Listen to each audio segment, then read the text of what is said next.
मुख्यमंत्री युवा कार्य प्रशिक्षणार्थी सहाय्यक संघटना महाराष्ट्र राज्याचे बालाजी पाटील चाकूरकर प्रदेश कार्याध्यक्ष आज यांनी रविभवन येथे येऊन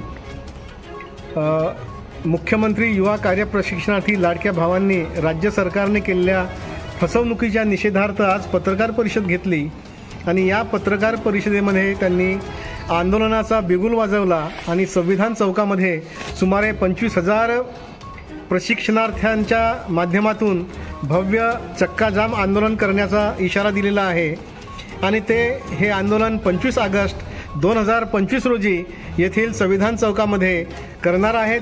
महाराष्ट्रातील संपूर्ण जिल्ह्यामधून सुमारे 25,000 प्रशिक्षणार्थी ते या ठिकाणी बोलावतील आणि त्यांच्या माध्यमातून हे चक्काजाम आंदोलन करणार आहेत। कारण महाराष्ट्र शासनाने ज्या युवा कार्य प्रशिक्षणार्थ्यांना प्रशिक्षण दिलं त्यांना अजूनही रोजगार मिळालेला नाही आणि ज्या काही लोकांना रोजगार मिळाला तर त्यांना पगार मिळत नाही, मानधन मिळत नाही। केवळ तुटपुंजा 10,000 रुपये महिन्याच्या मानधनावर त्यांच्याकडून मोठ्या प्रमाणात काम करून घेतल्या जाते। त्यामुळे ह्या बेरोजगारांमध्ये मोठ्या प्रमाणात असंतोष आहेत। यांच्या पूर्ण मागण्या ज्या आहेत त्या 1,34,000 प्रशिक्षणार्थ्यांना नियमित कायमस्वरूपी रोजगार मिळाला पाहिजे, प्रशिक्षणार्थ्यांना मानधनात दुप्पट वाढ झाली पाहिजे आणि ज्या दिवशी प्रशिक्षणार्थी प्रशिक्षण घेण्यासाठी जॉईन झाला त्या दिवसापासून त्याची मोजदाद झाली पाहिजे। यासारख्या त्यांच्या ज्या मागण्या आहेत त्या मागण्या पूर्ण करण्यासाठी त्यांनी नागपूर ही भूमी निवडलेली आहे। अविनाश जाधव, त्यांचे स्वीय सहाय्यक आणि लोकनेते बालाजी पाटील चाकूरकर यांच्या माध्यमातून हे आंदोलन आता उग्र स्वरूप घेणार अशा प्रकारची परिस्थिती निर्माण झालेली आहे। कारण त्यांनी आजच्या ह्या पत्रकार परिषदेमध्ये अशा प्रकारचा इशारा दिलेला आहे। मी या ठिकाणी मुख्यमंत्री योजना जी होती कौशल्य योजना त्याचं प्रशिक्षण घेतलेलं आहे, तर कोणत्या विभागात तुम्ही प्रशिक्षण घेतलं आणि किती दिवसाचं प्रशिक्षण घेतलं? मी सध्या आता कार्यरत नागपूर सुधार प्रन्यासमध्ये आहे आणि मला पूर्णपणे 10 महिने झाले आणि आता शेवटचा महिना 11. म्हणजे नागपूर सुधार प्रन्यासमध्ये तुम्हाला प्रशिक्षण दिलं का त्या संदर्भात? हो. तर कोणतं प्रशिक्षण दिलं, कसं दिलं, प्रशासकीय दिलं की कोणत्या विभागाचं दिलं? ॲक्च्युली मला लेखा विभागचं दिलं आहे, लेखा विभागचं। तर मला प्रशिक्षण तितकं नाही दिलं, बट जे काम मला जमत होतं ते मी केलं। म्हणजे मल्टीटास्किंग ॲज अ मल्टीटास्किंग म्हणून मी काम, जसं वाउचर्सची एंट्री करणे, बिलिंगचं करणे काम ते केलं। म्हणजे लेखापरीक्षणचं काम येते का मग तुम्हाला आता? हो. अकाउंटिंगचं काम? अकाउंटिंगचं काम नाही जमत. नाही जमत। अच्छा, मग तुम्ही 11 महिने प्रशिक्षण तुम्हाला का फक्त बिल कसे घ्यायचे हेच शिकवलं का? म्हणजे त्याचं कॅल्क्युलेशन काढणे आणि जे इनकरेक्ट व्हॅल्यूज आहे ते व्हॅल्यूजला करेक्ट करणे आणि वाउचर्सची एंट्री करणे, बस इतकंच। मग तुम्हाला आता नागपूर सुधार प्रन्यासमध्ये कोणतं काम दिलेलं आहे? सध्या आता तेच काम आहे मला ॲज अ मल्टीटास्किंग म्हणूनच काम। मग तुम्ही किती वाजता जाता आणि काय? मी सकाळी 10ला पोहोचते तिथे आणि 6 वाजता मी आपल्या घराकडे। अच्छा, किती पेमेंट आहे तुम्हाला सध्या? सध्या तर 10,000. 10,000 मानधन मिळते? हो. किती महिने झाले मिळत आहे? मला 10 महिने झाले मला कंप्लीट, त्यातलं 2 महिने अजूनही मानधन मिळालेलं नाही। 2 महिने मिळाले नाही? कोणते महिने आहे? जून, जुलै आणि ऑगस्ट चालू आहे, तर त्याचं आता संपलं म्हणजे झाल्यावरच 3 महिन्याचं 3 महिन्याचं। तर तुम्ही कोणाच्या अधीनस्थ आहात आता काम करत? आता तर तुमचे सुपेरियर कोण आहेत आता? माझे सुपेरियर माझे एओ सर आहेत। AO sir. मग तुम्ही त्यांना सांगितलं नाही का पेमेंट झाला नाही तुमचा? ते सीधा म्हणतात की हे ते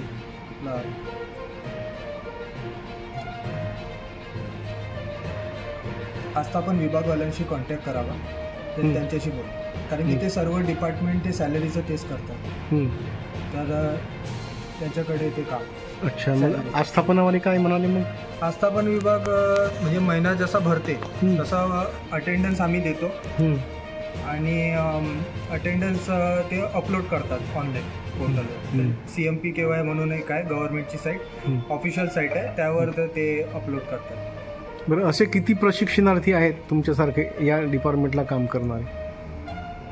आधी तर 40 होते, मग काही मानधन न मिळाल्यामुळे काही प्रशिक्षणार्थी अर्ध्यातूनच सोडून गेले. आता 7च. 7 उरलेले आहे फक्त. अच्छा अच्छा.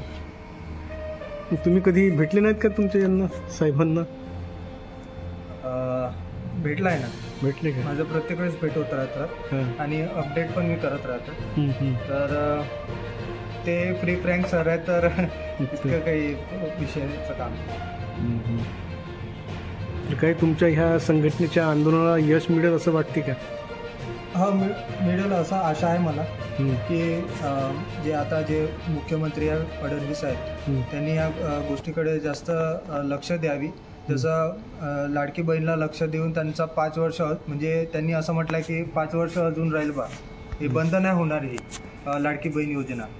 पण लाडक्या भाऊबद्दल त्यांनी असं स्पष्टपणे एकदम म्हणजे विधानसभेमध्ये त्यांनी म्हटलं आहे की आधी 6 महिने दिला, आता 5 महिने कालावधी वाढून यापुढे आम्हाला रोजगारासाठी परमनंटसाठी बोलावं असं. नाही, परंतु लाडकी बहीण योजना वेगळी गोष्ट आहे आणि तुमचं हे बेरोजगार युवकांचं प्रशिक्षणाची वेगळी गोष्ट आहे.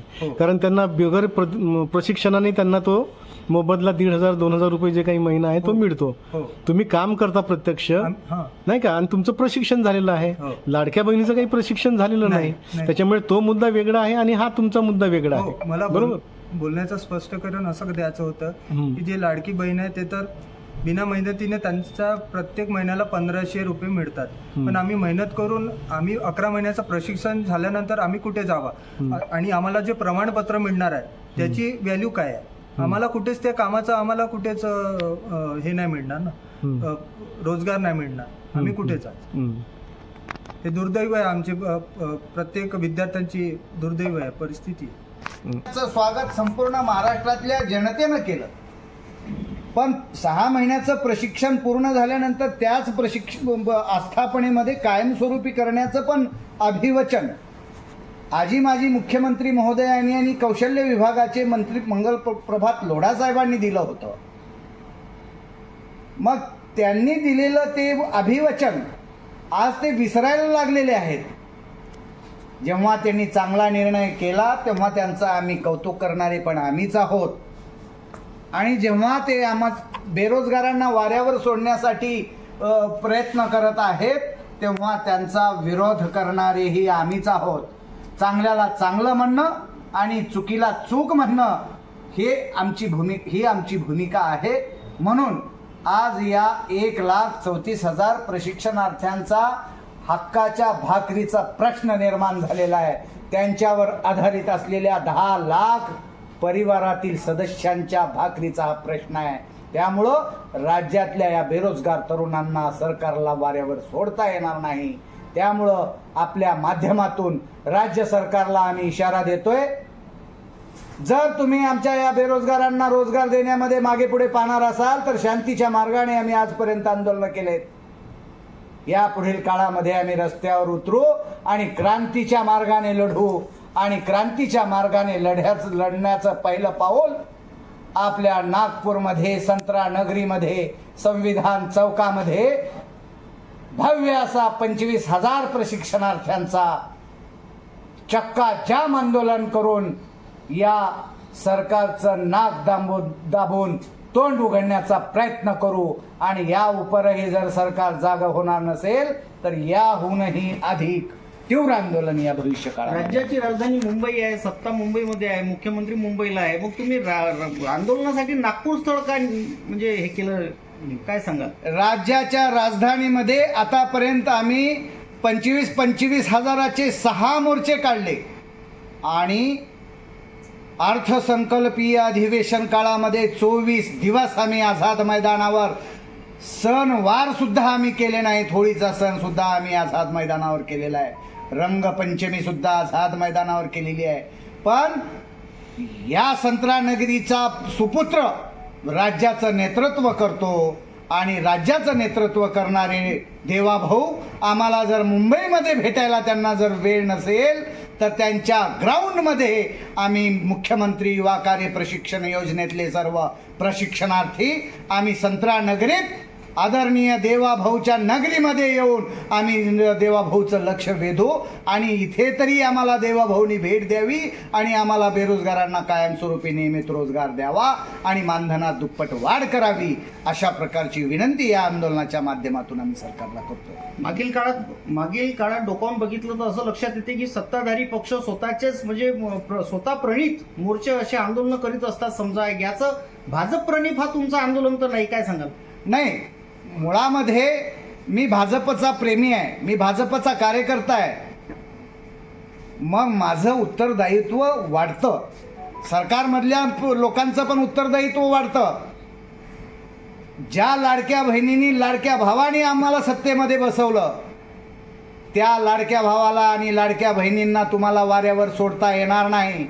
आपणाला यांच्यामुळे आपण सत्तेमध्ये बसलो, ज्यांच्यामुळे आमचं सत्ता आली त्या लोकांना, आमच्या लोकांना वाऱ्यावर सोडता येणार नाही याची जाणीव करून देण्यासाठी आम्ही सत्तेच्या विरोधामध्ये बंड करतोय आणि सत्ताधाऱ्यांना जाणीव करून देतोय की आपल्या ज्या लोकांनी आपल्याला सत्तेत बसवलंय त्यांना तुम्हाला रोजगार द्यावा लागेल, त्यांना वाऱ्यावर सोडता येणार. राज्यामध्ये स्थानीय निकाय संस्थेचे इलेक्शन प्रस्तावित आहे. अशा वेळी तुम्ही हा धरणा मोर्चा करताय. इथे बेरोजगार प्रशिक्षणार्थी युवकांचे मन वळवण्याचे आणि त्यांचे मतं घेण्याचा हा प्रयत्न तर केविलवाणा प्रयत्न तर नाही ना?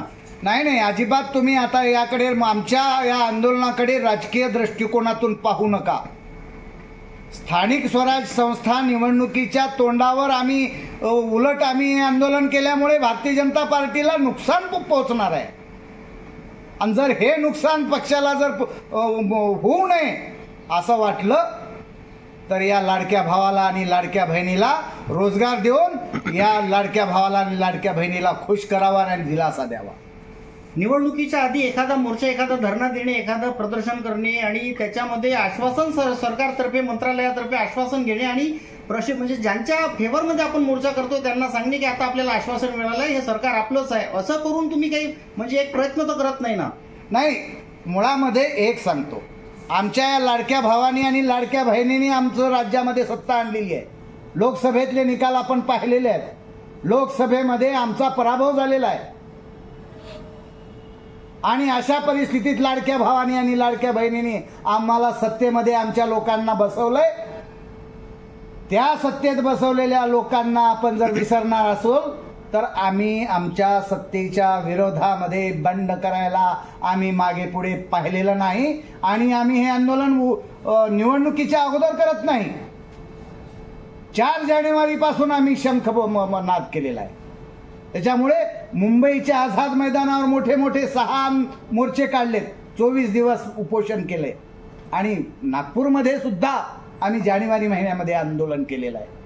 जिल्हा पातळीवर 36 जिल्ह्यामध्ये आम्ही सरकारला लक्षात आणून देण्याचा प्रयत्न केला आहे. आम्हाला निवडणुकीशी संबंध नाही, आम्हाला आमच्या पोटाशी संबंध आहे. आमच्या या बेरोजगार पोरांच्या लग्नाचा प्रश्न या ठिकाणी बिकट बनलेला आहे. आज कोणी पोरगी देत नाही, त्यामुळे आमचा तरुण व्यसनाकडे वळतोय. आमचा तरुण पुढाऱ्याच्या मागे पुढे जयघोष करण्यामध्ये व्यस्त आहे आणि त्याचे आई वडील चिंताक्रांत आहेत. अशा परिस्थितीमध्ये तरुणाची तरुणाई उद्ध्वस्त होत असताना माझ्यासारखा देशभक्त प्रामाणिक कार्यकर्ता गप्प बसू शकत नाही. मग सत्ता आपली असेल की कुणाची असेल, आम्ही बेरोजगारांना रोजगार मिळवण्यासाठी आम्ही स्वस्थ बसणार नाही. ज्या प्रशिक्षणार्थ्यांसाठी तुम्ही मागण्या मागताय त्या मागण्यांसाठी किती दिवसाचा अल्टिमेटम तुम्ही राज्य शासनाला दिलाय? आम्ही आता प्रशिक्षणाचा कालावधी आमचा संपत आलाय. आम्हाला तात्काळ कायमस्वरूपी रोजगार पाहिजे, आम्ही अल्टिमेटच देत नाही. जसं आम्ही प्रशिक्षण आमचं पूर्ण होईल तसं आम्हाला तुम्ही कंटिन्यू करा. कंटिन्यू आम्हाला रोजगार द्या म्हणतोय. आम्ही नोकरी मागत नाही. कॉम्पिटिटिव्ह एक्झाममध्ये 1, 2, 5, 10 मार्कांनी अपात्र ठरलेले हे आमचे उच्च शिक्षित विद्यार्थी हे 100% नालायक आहेत असं तुम्हाला म्हणायचं आहे का? या तरुणांनी या प्रशिक्षणाच्या कालावधीमध्ये खूप चांगलं काम केलेलं आहे. आणि या आता प्रशिक्षणार्थ्यांनी प्रशिक्षण पूर्ण झाल्यानंतर तुमचं 11 महिन्याचं प्रमाणपत्र घेऊन कुठे जायचं, त्याला चणे फुटाणे सुद्धा कोणी देणार नाही. आता हे प्रशिक्षणार्थ्यांनी काय रानात जायचं, शेतांमध्ये काम करायचं का, गौंड्याच्या हाताखाली काम करायचं का, आमच्या युवतींनी खुरपायला जायचं शेतामध्ये? यांना हे शक्य होईल का? ज्यांना जे शक्य होईल त्यांच्या स्किलप्रमाणे त्यांचा राज्याच्या प्रगतीमध्ये योगदान घेतलं पाहिजे, त्यांना वाव दिला पाहिजे त्यांच्या बुद्धिमत्तेप्रमाणे, आणि त्यांना रोजगार देऊन त्यांना त्यांच्या जीवनामध्ये स्थिर केलं पाहिजे. ही आमची माफक अपेक्षा आहे. आम्ही 1,50,000 पगार सुद्धा मागत नाही. आज 6, 8, 10 तर याच्यामध्ये दुप्पट मानधनामध्ये फक्त दुप्पट मानधनामध्ये वाढ करा म्हणतोय आम्ही.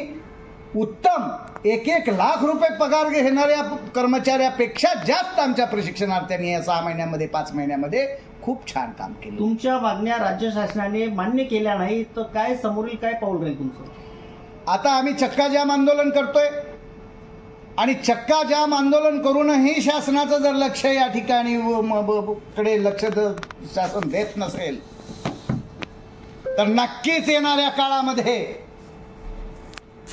महाराष्ट्र पातळीवर प्राणांतिक उपोषणाचा इशारा आम्ही देणार आहोत. आणि त्याची घोषणा कुठे आणि कसं आमचं आंदोलन असेल ते आम्ही या चक्का जाम आंदोलनाच्या दिवशी आम्ही घोषित करणार आहोत. आपल्या महाराष्ट्र शासनाने कशा प्रकारचं प्रशिक्षण दिलं विद्यार्थ्यांना?